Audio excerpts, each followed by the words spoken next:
Before I start anything, I just want to say thank you so much. Thank you for all of the comments, for all of the feedback, everything. I appreciate it so much, and somehow we are slowly reaching 500 people, which I could never have imagined in my wildest dreams that anyone would listen to me yap. So, I have decided to make everybody a little thing that I will find a way to make available for download. So, when we reach 500, I got a little gift for you. Anyways, let's get into the video.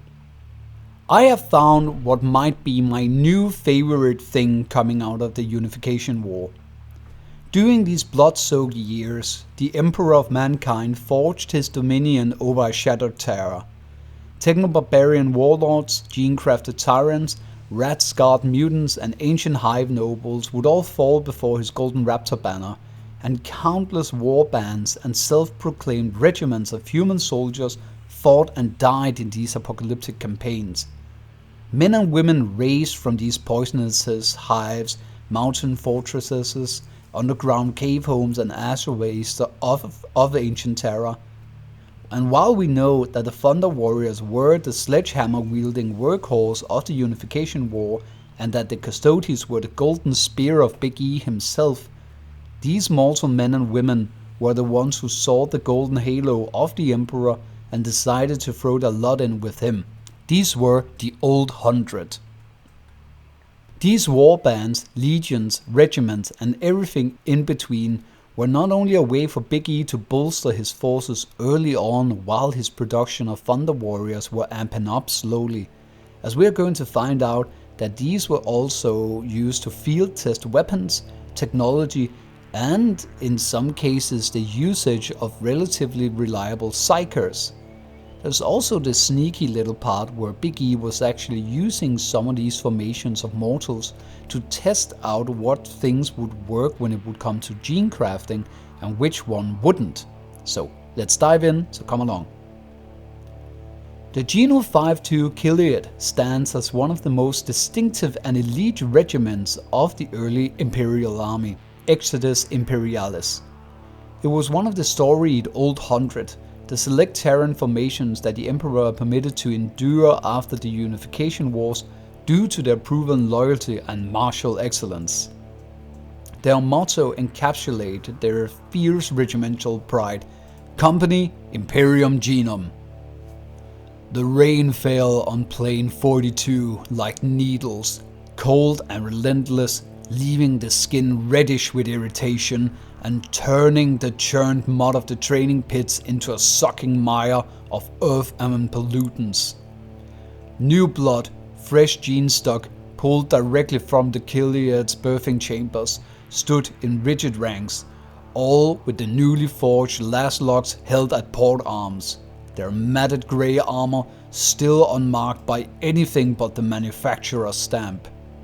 They were young, unbloodied, their faces too smooth beneath the visor of their helmets, still showing the blue veins of their gene alterations.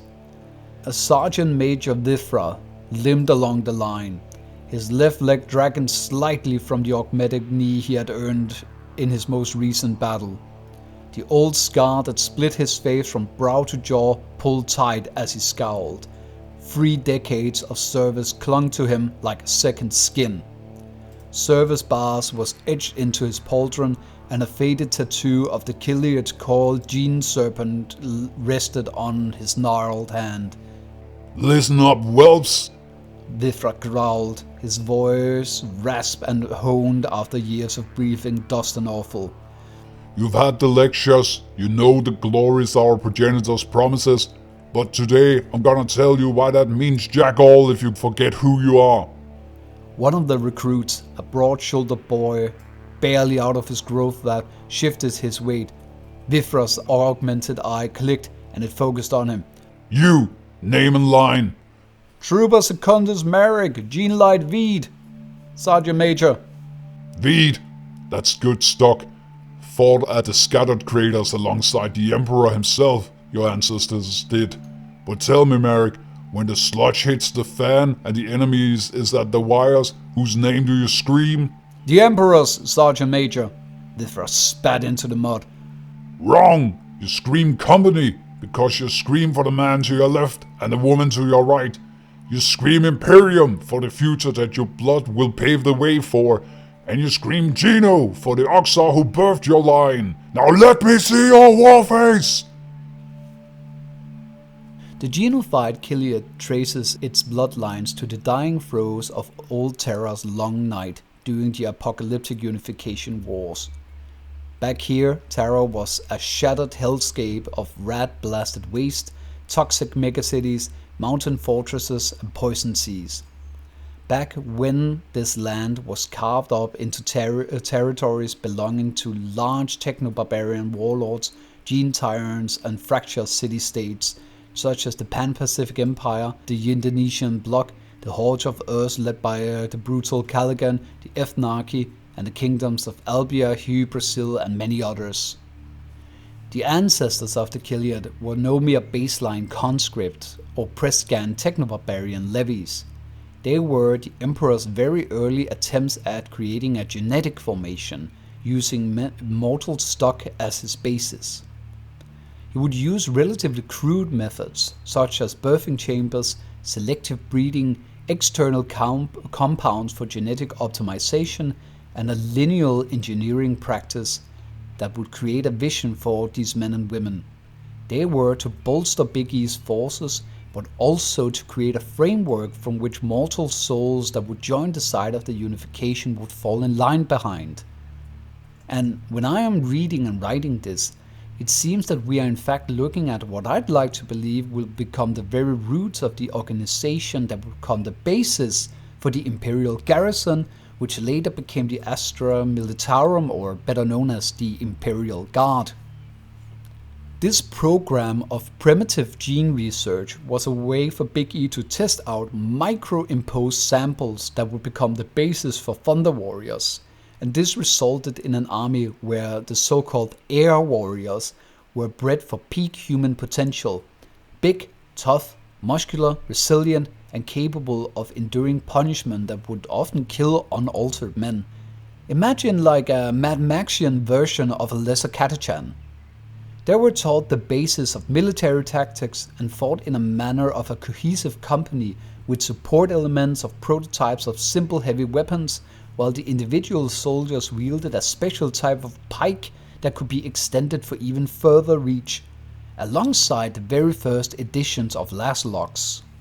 This may seem like an odd choice, arming an entire force with simple weapons like Laslogs, or I'm just gonna go on a tangent here. A lot of people are teasing las weapons, but I have to point out that a las weapon that hits unprotected flesh can blast limbs clean off. So, one could imagine that under the dunes and in the ruins there would be much more fun and exciting equipment to be scavenged and restored. But that's actually the point. The entire purpose of creating this force was not to create another overcharged brigade of whooping and hollering barbarians getting excited about firing little to not understood weapons at other savages. No, the idea was to create a formation, a framework that could prioritize stability, purity, loyalty, and being independent of the dark age of technology. And think about it. At this time, the philosophy of the wasteland was every man, woman, and child for themselves. And here, when you would join on with this formation, you would link up with an entire force where loyalty and stability were the norm. This meant that in the waste, the Geno-Five-Two became an example to all wasters that you do not have to be a 7-foot tall Thunder Warrior to be able to fight for unity. The simplicity in their uniforms and in their loadouts would also make sure that even with limited resources, every single soldier would be equipped to a standard that was reliable, rather than having many soldiers being armed with bare bones and some lucky scavengers being armed with mad weaponry. The Geno-Five-Two proved their worth time and time again. They stood where others broke, holding lines against augmented horrors, psyker-wrought abominations, and armies wielding dark age of technology relics. Their institutional memory, forged in these apocalyptic struggle, would emphasize an unbreakable unit cohesion where the company would be seen as family and the regiment as legacy. The Chiliad regiments were enormous, consisting roughly of 1,000 companies, functioning more akin to a self-contained brigade or a small army.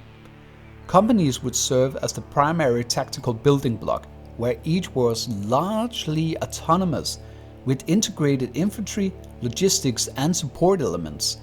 While the army would have a professional basicness to it, the hierarchy, however, was quite special, as while the bog standard commanders were regular humans, within each company the Uxor was all psykers. Uxors were an all-female class of commanding officers. They wore distinctive lighter variants of the regimental uniform, often with black or grey cloaks or coats. This set them apart from the troopers' bulkier leather and armor chain body gloves and silk coats, and of course their signature spiked helmets. Typically the Uxor were quite small, slim and delicate in build, which proved stark contrast to the big, muscular, genetically optimized male troopers that they would command. Their slight frames and youthful appearances, as many were in fact far too young to see any sort of combat actions, they could however project a psychic aura of authority through presence, intellect and a very special psychic bond to each soldier called the Sept.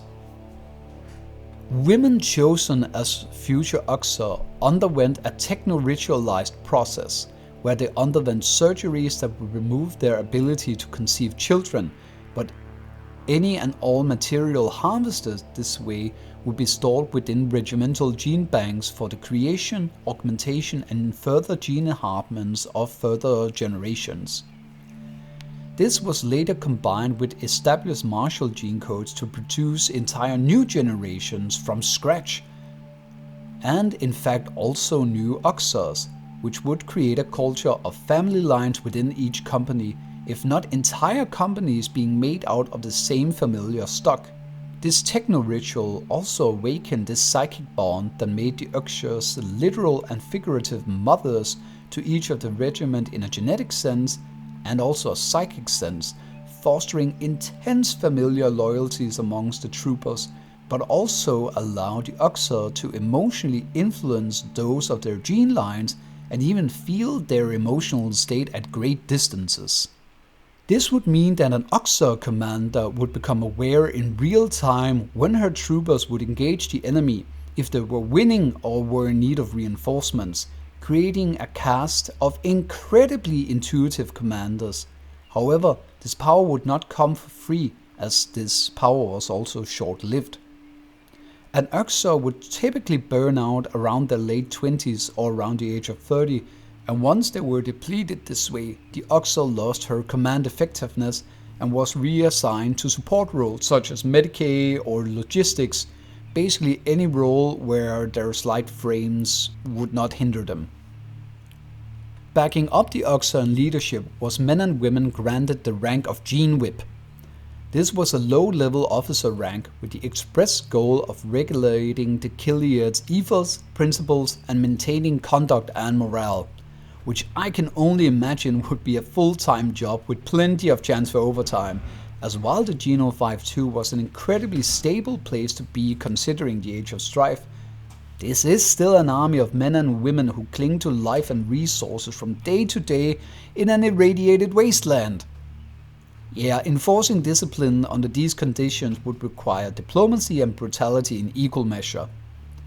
They acted as the regiment's internal affairs units, rooting out defections, betrayal, crime, disloyalty, and would handle any sort of disciplinary issues, willingly taking upon themselves the ire of the soldiers to allow the Uxor to remain in high regard. While it may be tempting to point at these guys and call them commissars, I really have to stress that these were more arbiters of internal justice, as these companies are consisting of familiar lines, and trust me, at this time killing somebody's cousin without due reason is a surefire way for feuds to start, and these sort of things could rip companies apart. Meaning that while brutality was a tool to be used often and without hesitation, diplomacy and haggling were of equal use in this day and age. Commanding these vast brigades of specially bred warriors were the on-field generals known as the hetman. These were often figures of great suspicions and ire from the rank-and-file soldiers, as these were in fact not chosen from within the companies themselves, but were actively chosen from outside sources, such as conquered tribes or other competent military forces. This was done deliberately as to avoid military stagnation and hereditary leadership.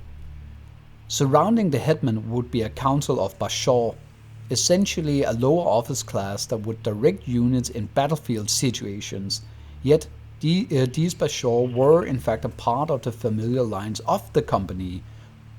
This they used to advise the hetman on matters of strategy and how to optimize and use the respective company in their best interests.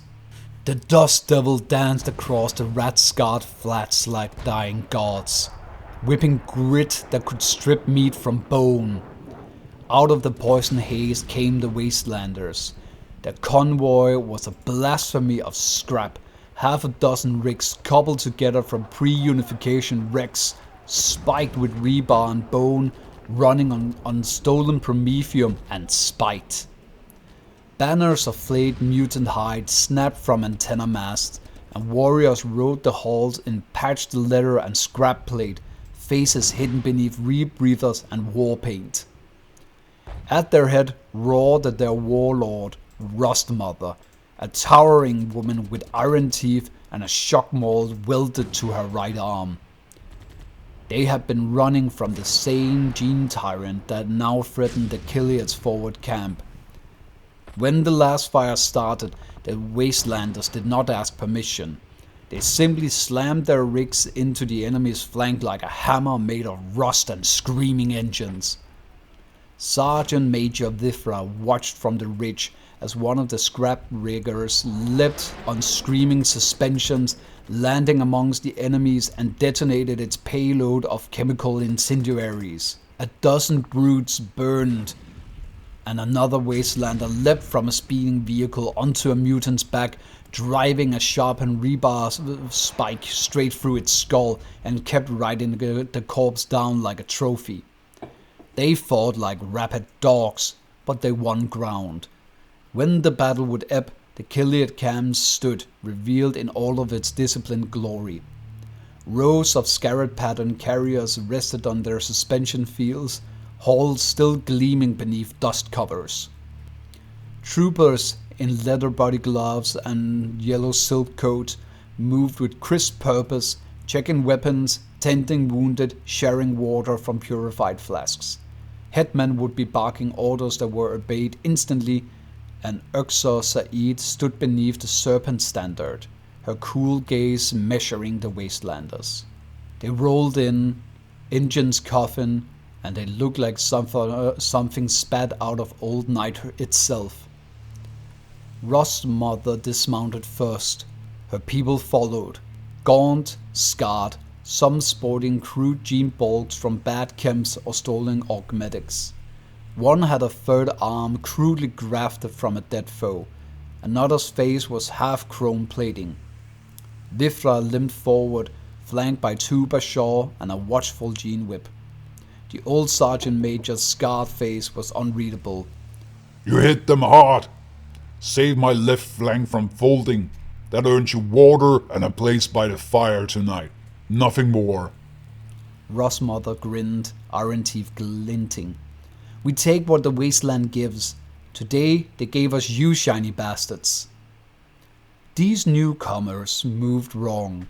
They laughed too loud, and they touched everything. Running filthy hands along the smooth curves of scarab halls, sniffing at the purified rations, and eyeing the silk coats with an open hunger. One wastelander tried to trade a necklace of human ears for a last lock magazine, and seemed genuinely offended when refused. That night, around the fires, the contrast became even more painful. Chiliad soldiers sat in disciplinary circles, sharing stories of their gene lines or fallen brothers whose blood ran in their next generation. They moved as one organism. Even their laughter had a rhythm to it. The wastelanders had sprawled out like a pack of wild dogs. They roared crude jokes, arm wrestled over stolen loot, and drank something that smelled like promethium and regret. One of them, called Nailface, demonstrated how he could strip and reassemble a captured enemy auto rifle in under 30 seconds using only his teeth and a sharpened femur. The Chiliad troopers watched, impressed despite themselves. Uxor Said approached Rust's mother beneath the serpent banner. You fight with the fury of old terror. The Emperor needs such fury. But you have no Geno, no bond beyond the moment. You are alien to us. Rust's mother spat into the dust. And you lot fight like you're already dead and polite about it. Pretty codes, pretty orders. We fight because the ways don't give second chances.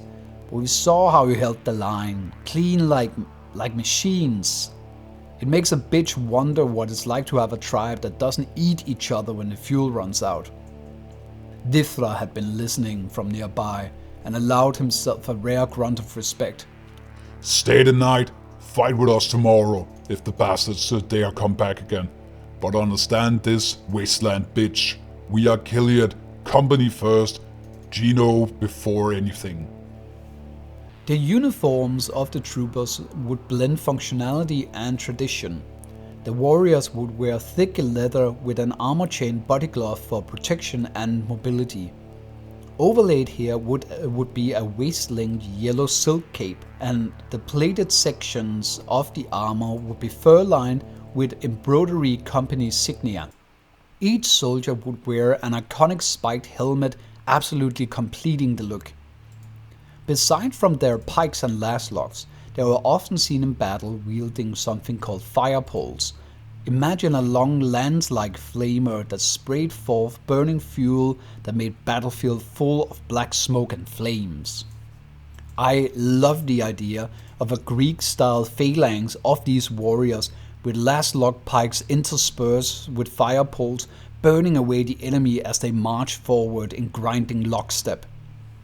They would be seen riding into battle on two chosen type of vehicles that were in fact chosen for their reliable nature, the Centaur Carrier and the Scarab Transporter. A Centaur Carrier is a versatile jack-of-all-trades platform, most famously serving as an artillery tractor and a tow vehicle, but when properly modified can also fulfill roles as a troop transport, supply hauler, communications platforms, and even a command vehicle. This vehicle would be, from the perspective of anyone with knowledge of the dark age of technology, be considered incredibly basic and simple. More akin to a museum piece or somebody's great-grandpa's old tractor that he absolutely refuses to get rid of. But within this simple chassis and framework sits a hidden gem that this new age would see as invaluable: its twin engines. These engines are made in such a way that they can convert most basic fuels into locomotion, anything from biofuel, fossil fuels and low-grade promethium, meaning that the engine can run on almost anything. I'm of course joking here, but I bet if you had a drunken piss into the engine, it could run a few feet on it. To absolutely nobody's surprise, the Centaur Carrier is still in use in modern 40k, often seen used by the Kriegers or the Talahan Desert Raiders for the exact same reason: its low maintenance, ability to be modified, and its incredible fuel versatility. The Scarab Pattern Carrier was a medium-sized armored anti-gravity speeder used sparingly by the Geno-Five-Two as they were very valuable. In this age, armies are essentially blind and they need scouting vehicles to function as their eyes and the ears of each company. Built with a long, gentle curved hull dedicated to holding troops or cargo. For its defenses, besides quite a bit of armor and its speed, it features a stern-mounted auto-turret for defenses, basically a heavy stopper or in rare cases an autocannon that was able to be aimed from within the cockpit, meaning that it did not require a dedicated gunner to function. What makes this little floaty boat so important is that all of them are equipped with extensive auspex, that allows them to pick up movement and sound over great distances and relay it back to commanders. And as I mentioned a little before, in this day and age where surveillance tech is basically out of commissions, a vehicle like this is a must-have for any army. This overall relative low tech of their equipment and vehicles being backed by increasingly strengthened and more genetically pure warriors made these formations of soldiers invaluable to the Unification War, both as a bolstering force but also as a heavy, self-reliant elite formation that could move in after the Thunder Warriors, clear ground and hold on to it, while of course the brass-clad madmen would move on. These efforts and endurance saw that this formation could be counted amongst the Old 100, the ones who were not only a part of the unification of Terra, but endured to see the day that the sun would shine on the beginning of the Imperium. The Geno-Five-Two embodies a living bridge between old Terra's savage wars and the Emperor's galactic ambition. Engineered excellence without instability, loyalty proven in Terra's darkest hours, and a self-sustaining structure that could be relied upon. In the millennia that followed, the Chiliad carried the scars and glories of the Unification Wars onto the stars, fighting orcs, xenos, dragonets, and in later campaigns under legendary commanders. They remained a symbol of Terra's ancient martial excellence, elite cohesiveness, and proudly distinct within the Executus Imperialis. Their survival spoke to the truth that the Emperor himself learned during this time, that none can withstand pain and rise above it like humanity. Thank you so much for watching, and I hope you liked hearing something more about these brutal badasses of the Unification War. In any case, I will see you in the next video. Bye bye!